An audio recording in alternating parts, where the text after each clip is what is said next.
भारत का सबसे बड़ा राज्य है राजस्थान और बड़ी विडंबना की बात है कि हमारी राजस्थानी भाषा को भी भारत सरकार ने मान्यता नहीं दे रखी। भारत का संविधान नेपाली को मान्यता देता है, कोंकणी, संथाली, मैथिली, डोगरी, बोडो को मान्यता देता है। लेकिन भारत के सबसे बड़े राज्य राजस्थान की भाषा राजस्थानी को अभी तक कोई भी मान्यता नहीं मिली। खूब सारे इतिहासकारों ने इसके लिए प्रयास भी किया। हमारे चूरू के साहित्यकार कन्हैयालाल जी सेठिया से पूछा भी गया था, कभी आपके पूरे राजस्थान में अलग अलग भाषा बोलते हैं, हम कौन सी भाषा को मान्यता दें? गंगानगर वाले अलग बोली बोलते हैं, जोधपुर वाले अलग बोलते हैं, बाड़मेर वाले अलग बोलते हैं, अलवर जिले में भी 5 प्रकार की भाषा बोलते हैं। कोई मेवाती बोलता है, कोई ढूंढाड़ी बोल रहा है, कोई राठी बोल रहा है, मेवाड़ी में अलग भाषा बोल रही है, वागड़ में अलग भाषा बोल रही है।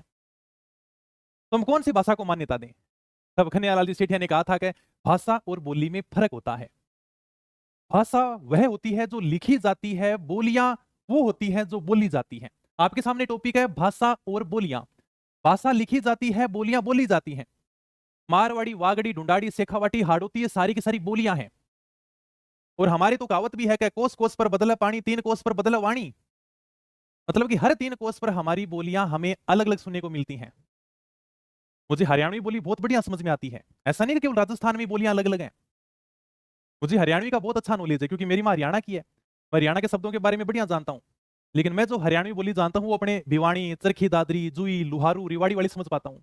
अगर मैं जींद, करनाल, अंबाला की तरफ चला जाऊं तो मुझे उनकी बोली पूरी समझ में नहीं आती। मतलब कि हरियाणा की भी बोलियां अलग अलग हैं। इसी तरह राजस्थान में भी बोलियां अलग अलग हैं, लेकिन हमारी भाषा राजस्थानी है, जिसको लिखने का पैटर्न एक ही है। कन्हैयालाल जी सेठिया ने कहा भी था कि मीरा कहेगी बिन मानो भाषा राजस्थानी। हमारी मीराबाई राजस्थानी भाषा में पूरा साहित्य लिख कर गई है। जिस भाषा में मीराबाई ने साहित्य लिखा है आप तो केवल उसे मान्यता दे दो। इसलिए हम तो कहते हैं कि राजस्थानी भाषा को भारतीय संविधान की 8वीं अनुसूची में मान्यता दी जाए, क्योंकि जब तक राजस्थानी भाषा को मान्यता नहीं मिलेगी तब तक तो हमारा राजस्थान गूंगा है। सर गूंगा क्यों कह रहे हो? एक बड़ा प्यारा सा दोहा है कि भलो बनायो बाप जी गूंगो राजस्थान है, बिन भाषा प्रांत तो बिन देवड़ो उत्थान है। आपने बहुत अच्छा राजस्थान बनाया, क्षेत्रफल की दृष्टि से सबसे बड़ा राजस्थान, लेकिन वो राजस्थान गूंगा है क्योंकि उसकी भाषा को मान्यता नहीं मिल रखी। ऐसा लगता है जैसे बिना मूर्ति का मंदिर हो। मायड़ भाषा मौनी जो मोत्यारो हार है, बिन भाषा रे भाईला सुनो लागे थार। हमारी जो मातृभाषा है वो मोतियों की हार जैसी है, इसके बिना तो भाई हमारा घर सुना सा लगता है।